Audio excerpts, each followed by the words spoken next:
नमस्कार दोस्तों, मैं राहुल राठौर आप सभी का स्वागत करता हूं आपके ज्ञान से भरपूर यूट्यूब चैनल शिव शक्ति पाठशाला में। जैसा कि काफ़ी दिनों के बाद मौका मिला है ये टॉपिक बनाने का वीडियो, तो आज जो हमारा टॉपिक रहेगा वो बहुत ही इम्पोर्टेंट टॉपिक है, जो कि पॉलिटी में बहुत बार इस टाइप से क्वेश्चन आए हैं इस टॉपिक से। तो आज हमारा जो फेवरेट टॉपिक है वो है आपका मौलिक अधिकार।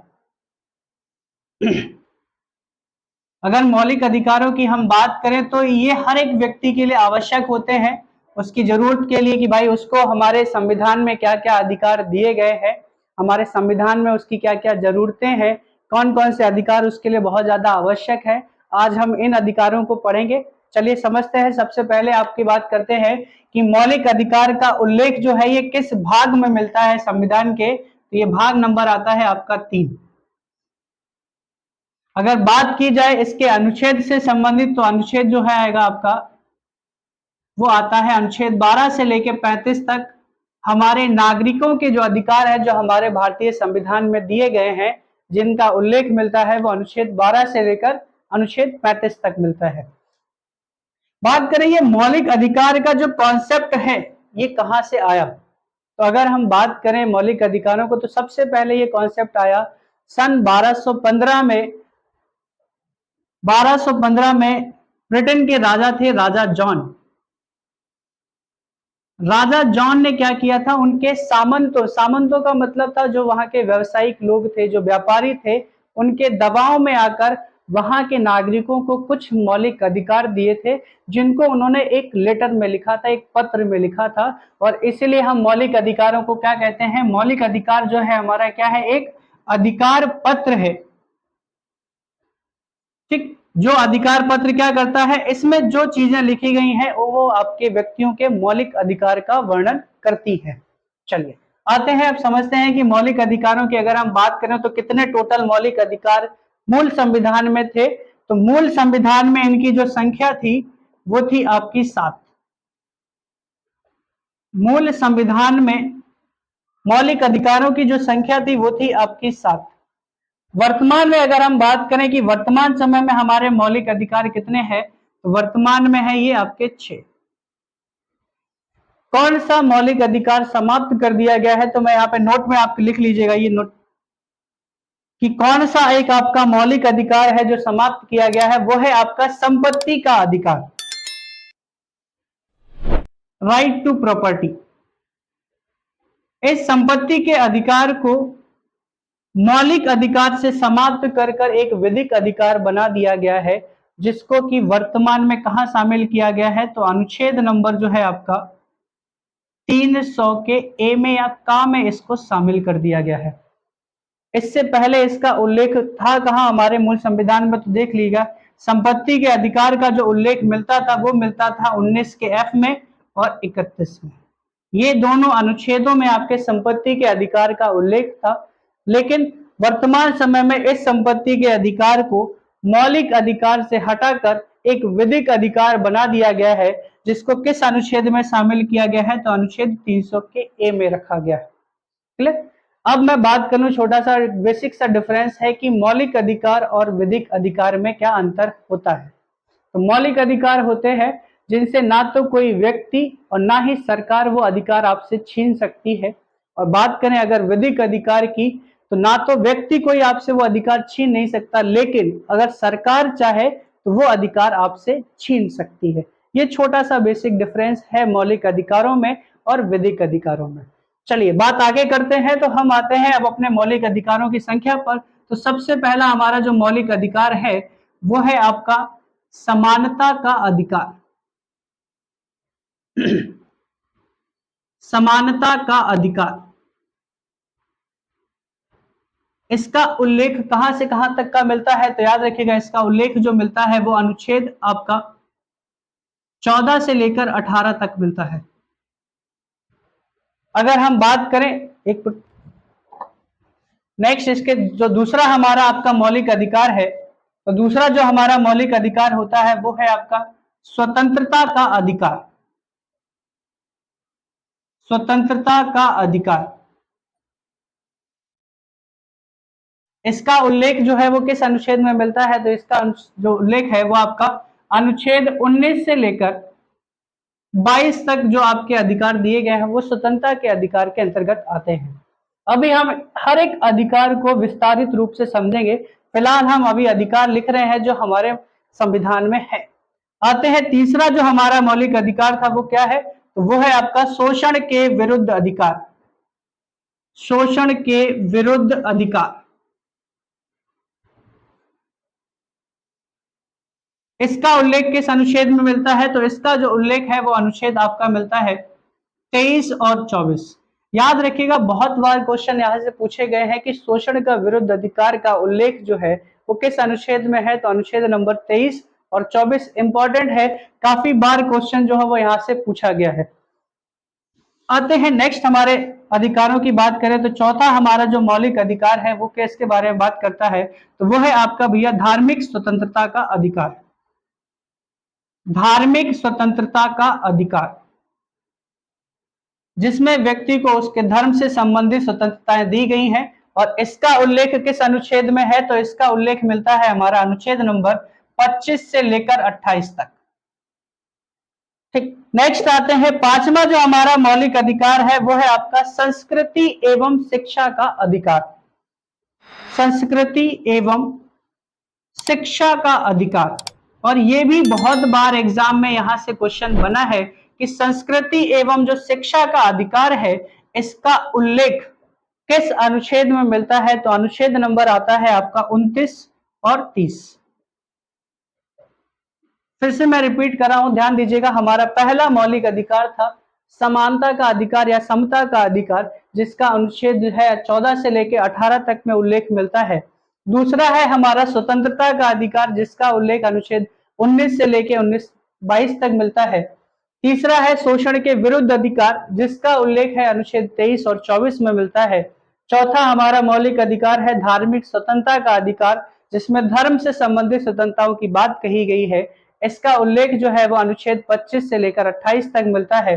और नेक्स्ट 5 वाला जो है वो है संस्कृति एवं शिक्षा का अधिकार, जिसका उल्लेख 29 और 30 में मिलता है।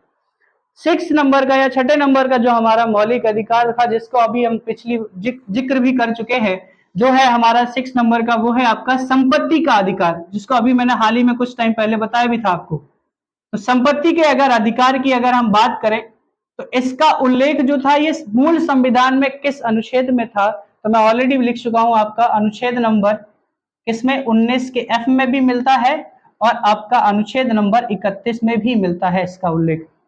फिलहाल इस संपत्ति के अधिकार को क्या कर दिया गया है, हमारे मूल संविधान में मौलिक अधिकारों से हटाकर किस में रख दिया गया है, विधिक अधिकार में। आपसे यहाँ पे क्वेश्चन एक ये पूछा जा सकता है कि संपत्ति के अधिकार को किस संवैधानिक संशोधन के द्वारा हटाया गया, तो याद रखिएगा 44वां संवैधानिक संशोधन, 44वां संवैधानिक संशोधन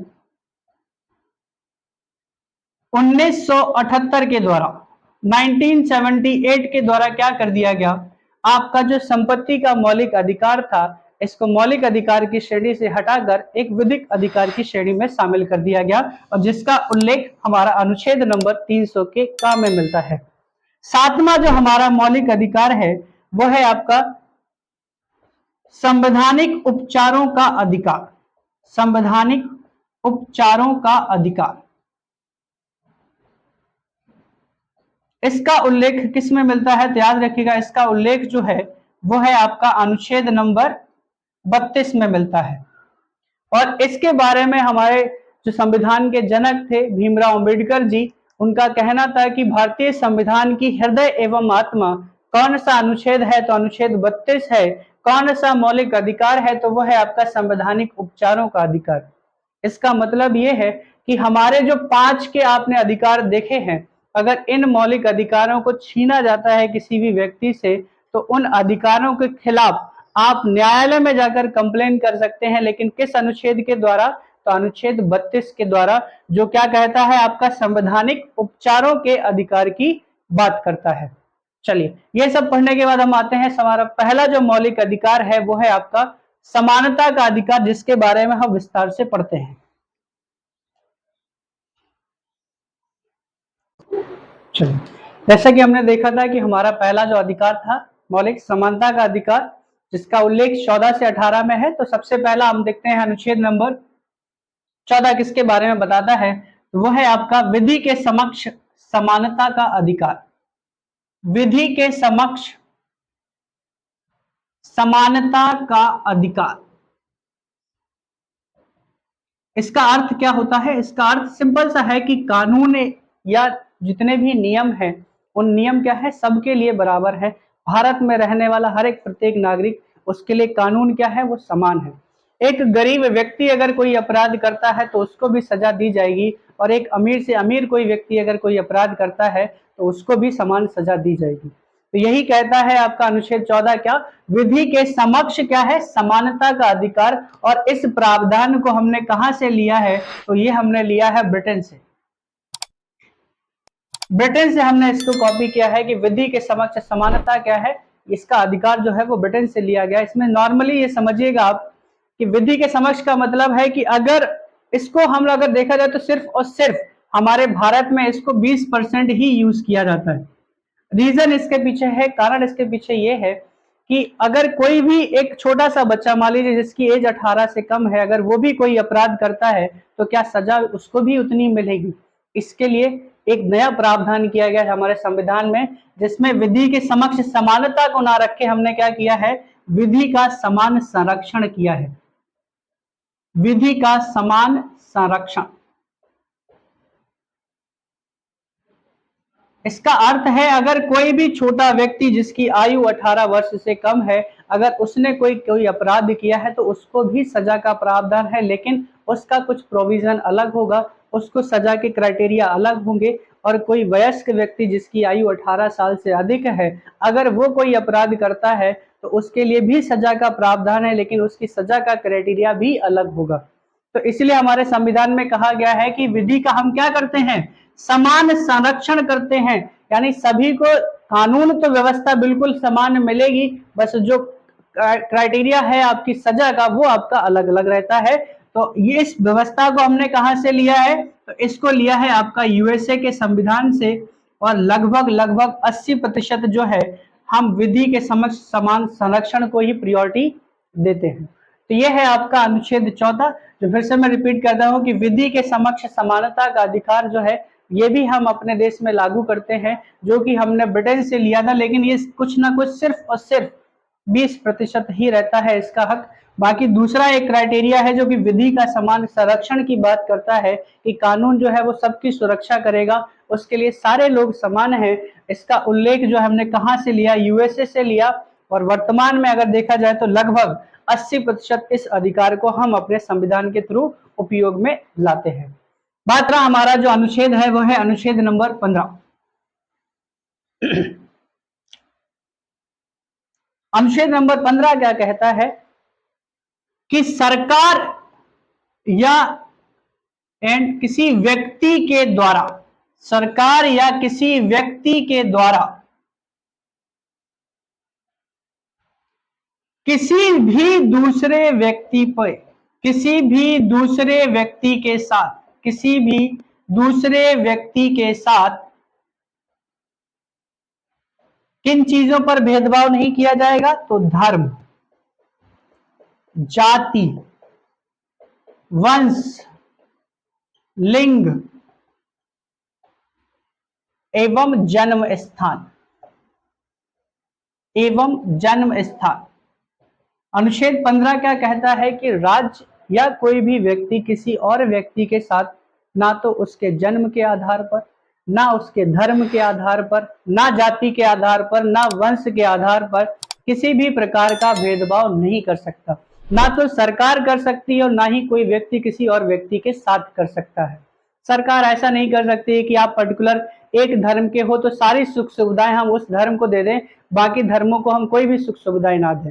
या कोई एक सामान्य जाति है उसके लिए सारी सुख सुविधाएं दे दें, और बाकी जो निचली जातियां हैं या ओबीसी कैटेगरी है या मान लीजिए ईडब्ल्यूएस कैटेगरी है उसको हम उतना लाभ ना दें। क्लियर? अब आप सभी के मन में एक डाउट आ रहा होगा कि तो फिर रिजर्वेशन क्या दिया गया? तो आरक्षण की जो व्यवस्था की गई थी वो आपका किया गया था, आरक्षण जो है हमारा वो किया गया था आपका एक पॉजिटिव डिस्क्रिमिनेशन था। वो पॉजिटिव डिस्क्रिमिनेशन का मतलब ये होता है कि इसमें जो भेदभाव किया गया था वो आपका एक अच्छे प्रयोग के लिए किया गया था, क्योंकि जब हमारा भारत देश आजाद हुआ तो उस समय कुछ ऐसी जातियां थी जो बहुत पिछड़ी थी, ऐसे लोग थे जिनको सारी सुख सुविधाएं नहीं मिली। तो सरकार ने क्या कि अगर इन लोगों को मुख्य धारा में लाना है तो कुछ ना कुछ इनको रिजर्वेशन देना पड़ेगा, और इसी के चलते आरक्षण शब्द की उत्पत्ति हुई, जिसकी शुरुआत हुई थी उस समुदाय के लोगों को, कुछ जाति के लोगों को, पिछड़ी जाति के लोगों को एक तरह का रिजर्वेशन देना, ताकि वो मुख्य धारा में आकर अन्य जातियों के साथ रह सके। लेकिन आज एक ये वोट बैंक के तौर पर हो गया है, जिसको कोई भी सरकार जो है वो समाप्त नहीं कर सकती। अगर किसी भी